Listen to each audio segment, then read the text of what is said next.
Hello, children. In this week's Torah portion, Moshe teaches the Jewish people how to build a just and good society in the land of Israel. He begins with very important words. You shall set up judges and law enforcement officials for yourself in all your cities. What does that mean? That in every city in the land of Israel, there must be judges, wise and God-fearing people who know how to judge fairly. And officers, people who make sure everyone follows the laws. And the most important rule, you shall pursue justice. You must always pursue justice. It's not enough to be just, only once. You have to constantly chase after justice. How should the judges behave? Moshe gives clear instructions to the judges. Do not show favoritism. It doesn't matter if the litigant is rich or poor, well-known or not. None of that should influence your judgment. Do not take a bribe. You must not accept gifts or money from either side, because a bribe blinds the eyes of the wise. A bribe can blind even the wisest of people. If the judges do not know how to rule in a difficult case, they turn to the great court in Jerusalem. The greatest sages assemble there. They will render the judgment. Tell me, is it possible to accept the testimony of a single person who comes to tell something to the court? Moshe teaches an important law about witnesses. By the testimony of 2 or 3 witnesses, the accused shall be put to death. What does that mean?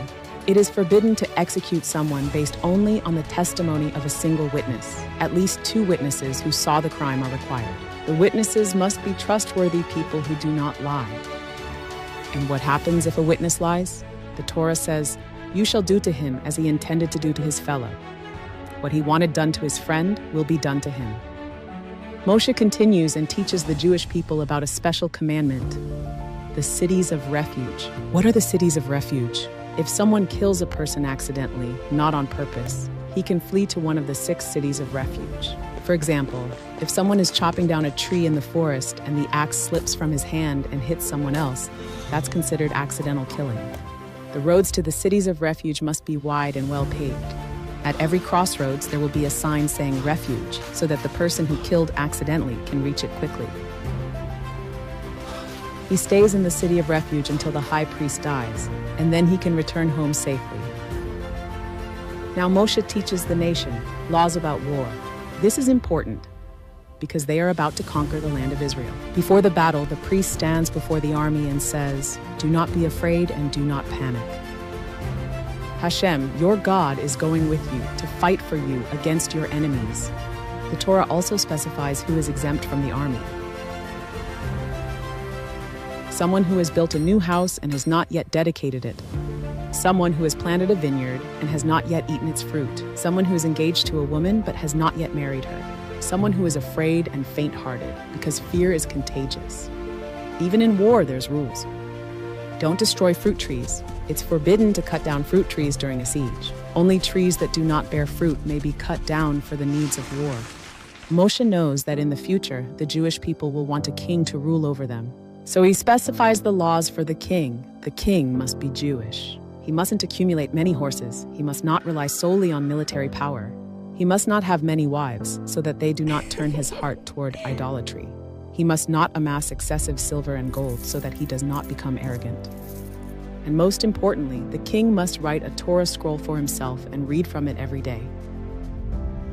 Why? So that he doesn't become arrogant over the people. Moshe reminds the nation that the priests and Levites will not receive a portion of land like the other tribes. How will they make a living?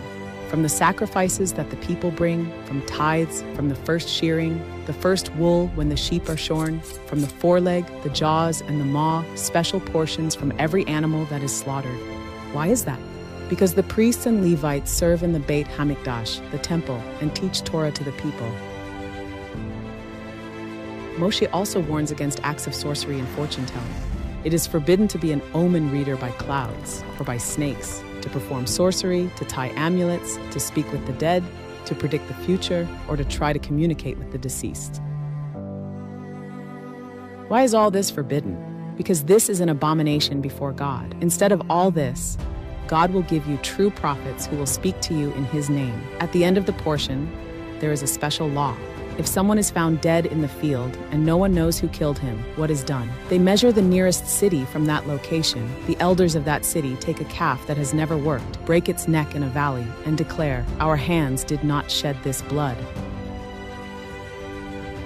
Why is this ceremony performed? So that there will not be innocent blood in the land of Israel. Every soul is precious and important. Moshe taught many laws, and he continues. How will the Jewish people prepare to fulfill them, and what do they have to say about it? We'll tell you in the next episode.